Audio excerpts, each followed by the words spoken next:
Americans now expect inflation to stay high for years, defying hopes for a quick return to normal. Why?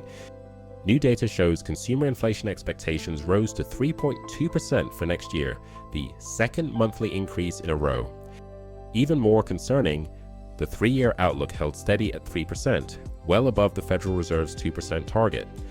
This marks a significant shift from 2024's average of 2.7%, showing growing consumer pessimism about price stability. The psychological impact is profound. When people expect higher inflation, they demand higher wages, creating a self-fulfilling cycle.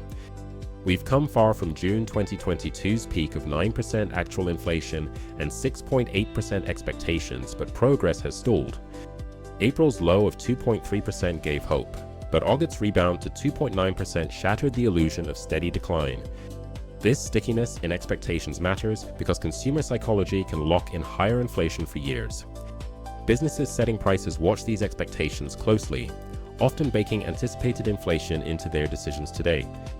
The Fed faces a dilemma: how to convince consumers that 2% inflation is achievable when recent history suggests otherwise.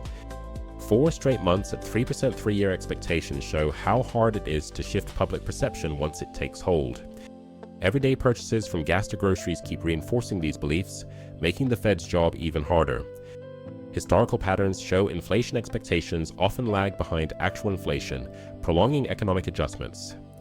The danger isn't just numbers, it's how these expectations change spending and saving habits across the economy. Workers demanding raises, landlords increasing rents, all respond to what they believe inflation will be, not just what it is. Breaking this cycle requires both economic measures and a psychological shift in how people view the future. The Fed's credibility is on the line. Can they guide expectations back down, or will consumers' fears become reality?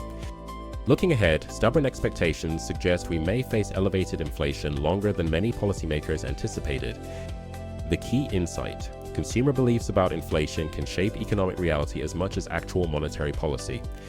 Inflation's staying power depends not just on economics, but on millions of individual expectations shaping daily decisions.